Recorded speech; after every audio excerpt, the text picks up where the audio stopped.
Hello and welcome to the second video lecture for Philosophy of Mind out of Lehman College for fall 2020. In the first video, I did an overview of the syllabus, what's expected of you from this semester, and in this video, we'll talk about the very first reading of the semester. This comes to us from Introduction to Philosophy of Mind, the online textbook from Rebus. Chapter 1, all about substance dualism. Before we even jump in, I want you to think about the concept or the word mind. What do you think of before we do any philosophy at all? You might conjure up your conscious thoughts as part of your mind, your internal experience from when you wake up till when you go to sleep, or whatever it is that makes you, you. All these things have been proposed as sort of pre-philosophical concepts of what a mind is. What about the closely related term of conscious or consciousness? What does it mean to be conscious? We use that word in a bunch of different ways as well. We might use it to say, hey, I'm aware of something. I'm conscious of that fact. We might just mean awake. When we're unconscious, we're asleep. Again, it might mean whatever our internal experience of the entire world, our entire life is. Or we can mean thinking, whatever that means, when we do it unconsciously or consciously, in language, in images, in memories. It depends on how you define thinking, but a lot of people equate that with what consciousness is. Some questions I want you to think about maybe all semester, and you can come back to them depending upon what theory we're talking about. But for now, maybe your pre-philosophical conceptions of whether or not you think all animals have minds. Maybe some of them do and others don't. Or maybe just human beings do. What about a soul? What is it if you believe in it? And where is it? What's it made up of and what's it do for us? Does it interact with our mind? Another question to think about is whether or not the mind is the same thing as the body. So some people think they're separate and some people think it all comes down to matter, to molecules, to atoms. Another question you might think of, do you need language to have a mind? Or is a mind only about abstract things? Or can it be more concrete? Many people intuitively believe that mind is very, very different to the body, including the brain. The brain is, of course, a physical organ made up of the same stuff the rest of our body is made up of. But somehow we think it creates the mind, or they're connected somehow. Even still, it doesn't seem apparent to everybody that mind itself can be fully explained by those material objects like the brain, the body, and our entire organism. If this isn't part of your set of intuitions, think about a thought experiment. Imagine a future neuroscientist who is so good at their jobs that they can create a perfect map of any brain. They can tell you how many neurons are in there, billions and billions. They can tell you how many connections the neurons have to one another. That's probably in the trillions. And if they opened up someone's skull, they could predict with perfect accuracy when each neuron was going to fire. Okay, so we say that they're the perfect neuroscientist, this future neuroscientist sometime in the distant future. But we might not say that we can see that person's mind, or that neuroscientists could see that person's mind. Because just because they can predict which neuron fires doesn't mean they can see the memory that person is having, or know what the color red looks like, or know what a strawberry tastes like, or what pain feels like. And these are all integral, important parts of what most people mean when they say they have a mind. These experiences are real and they need to be explained, but the straight line between understanding the physical atoms and the neurons in the mind and the feeling of what it's like to be alive doesn't seem to be easy to draw. So where is the mind then? If it's made up of atoms, if it's made up of neurons and nerves, where is it? How can these electrical physical impulses turn into memories? And this is part of the root of the mind-body split. So this seemingly fundamental difference between mind and consciousness over here on the one side and brain and body on the other is one of the reasons that in the West, in our intellectual tradition, everything seems split upon these lines. There's the popular phrase in our culture these days, facts don't care about your feelings. That's part of the brain-body split, or excuse me, the mind-body split. That's saying that we can even, in fact, separate facts on the one hand, things that are true and false, and feelings on the other hand that are something else entirely, something belonging to personal experience, internal experience of the mind, and they're nothing like one another. And if in this tradition, mind and thinking have almost universally been elevated above body and the world that we can sense around us. Why might this be? Well, thinking and ideas seem like they get at universal, eternal truths. That may or may not be the case, but it seems like when we learn a law of physics, it's forever. We've got something real and deep and fundamental about the universe that never changes. Meanwhile, everything we see in the world down here, in our brains and bodies and cities and communities, changes all the time. None of it is universal. None of it is infinite. Everything decays and dies. So the mind seems spiritual, worthy, intellectual, while the body, where we're worried about wealth, looks, health, etc., they all fade away. They're all temporary. So mind is forever and body is temporary. And if we want to look how to better ourselves, to flourish as human beings, that's what I mean here down at the bottom by perfection. Of course, we can never actually be perfect, but we as creatures that have minds strive to be better all the time.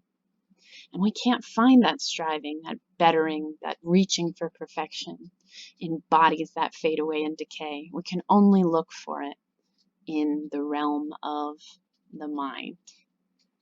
Now, of course, there are many people that challenge this view today, more so than in the past, but there's always people that have tried to criticize the mainstream traditions. Nevertheless, this mind-body split with mind elevated above body, with reason elevated above emotions, is incredibly dominant in the way we conceive of everything, including ourselves.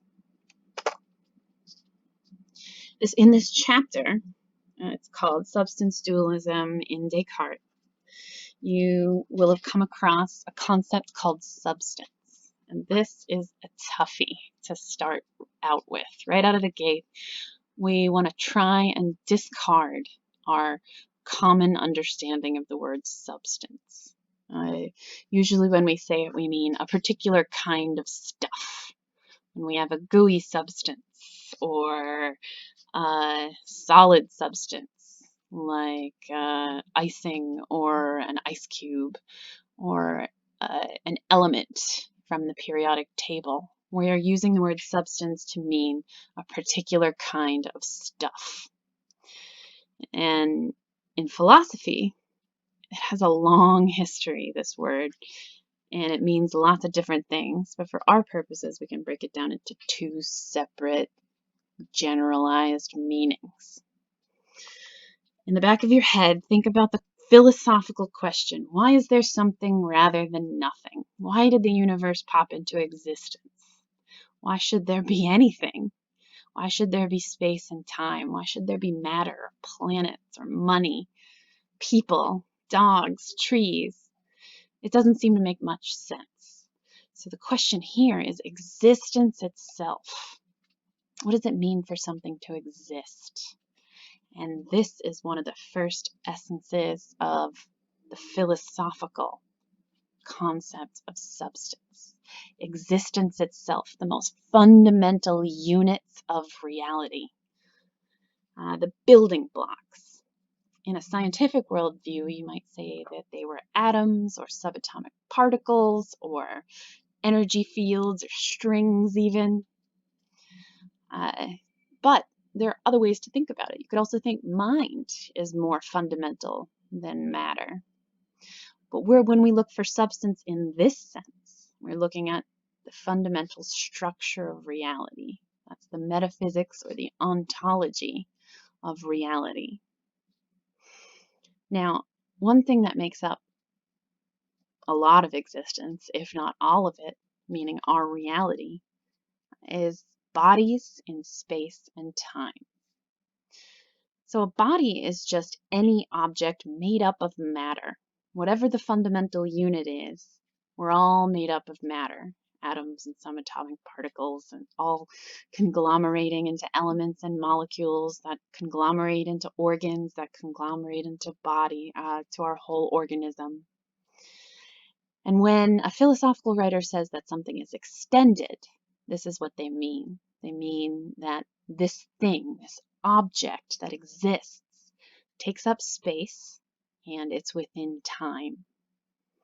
So for something to take up space, it has to have the three dimensions that we're all familiar with: width, height, length, and it has to be within time, which everything we know of so far is. So the substance of our reality so far is physical. We might not know what the fundamental unit is yet, but we know that everything takes a form, and that form is its body. And that, of course, includes the physical brain. The brain is an extended thing in both time and space. But what about our minds? If mind and brain are something that can be separated, is it a substance all by itself, or is it just another physical manifestation? First, we need to take a step back and think about what substances or the word substance meant in philosophy before Descartes, because there were lots of ways to understand it. Aristotle, if you've taken other philosophy classes before, you know that Aristotle was an ancient Greek philosopher, was massively influential. He was Plato's student in the 4th or 5th century BCE, before the Common Era, and his thoughts on biology, medicine, politics, art, etc. were held as being the authority for over 1,000 years. And he thought substances were individual objects. So the pet that you have, the dog or the cat, you yourself are an individual subject. An individual tree is a substance. And you are that substance because of the form or essence of you. So a dog has the form or the essence of a dog. We as people have the form or the essence of human beings, but also of your particular individual personality. Now we go back to Plato's teacher, or excuse me, Aristotle's teacher, Plato, and he actually thought the opposite. He thought the fundamental unit of reality, the substance, was actually the abstract essence instead of the individual. So out there somewhere, either immaterially or materially, there's an abstract essence of what it means to be a person, and that's what makes us us. And if that's a little bit confusing, that's okay. We don't really need to care so much about what substances meant before Descartes. We only need to know enough to see how far Descartes actually deviates with his own theories. Because a big project of Descartes' entire life was to break away from these ancient traditions of philosophical concepts that he thought weren't justified. They didn't have enough good evidence behind them to believe in them anymore. So sometimes when Descartes talks about substances, we see a little bit of Aristotle and Plato. Meanwhile, he's working hard to define his own conception of what a substance is, which is more like the one we saw on the previous slide, where it's about the fundamental properties of existence itself. There is a parallel between Descartes and Plato in that Plato thought mind was immaterial, an immaterial form, and Descartes thinks mind is immaterial. But they diverge because Plato thought that every single physical object we see and can study with our senses had an eternal immaterial form. Whereas Descartes thinks the only thing that's immaterial is mind and God, sort of parts of the same thing. Mind is the only thing that is a substance unto itself, separate from physical reality. And this brings us to what substance dualism is. So we'll see later on in the semester that there's property dualism, but first we got to understand what substance dualism is. If you are a substance dualist, you believe that mind and body exist in two entirely different realms of existence. Mind is an entirely different type of existence to every body that we see extended in space and time. There's the substance of the physical world that we live in time and in space, and it decays and it fades away and it changes constantly. And then there's the substance of mind, universal, unchanging, immaterial, not in time or in space. There's some sort of way that mind and body interact, but Descartes and other substance dualists had a hard time explaining what that interaction was. Because if mind is completely immaterial, how can it possibly interact with the physical world? It doesn't have any dimensions. It doesn't exist in 3D space and time. Our book mentions about mental spirits in the pineal gland. We don't have to worry about that too much. We just have to realize that substance dualism thinks that there are two separate realms with two totally different sets of properties for mind and body. Now we have to think about, for Descartes, which one is more fundamental? Which one provides the support for all of the rest?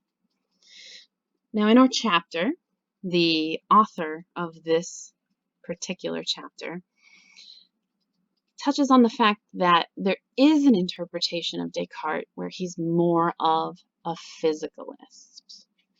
We'll talk about what a physicalist is in just a minute. But first I want to point out how on pages 5 and 6 in the Bloom, I'm not sure how he pronounces it, he notes that Descartes cordons off or relegates most of human life and activity to the body, not to this immaterial special mind, including our emotions.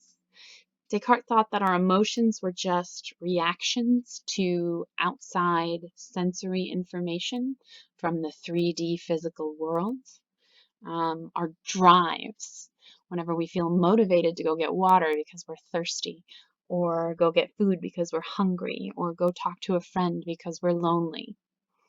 That's also a reaction to the physical world.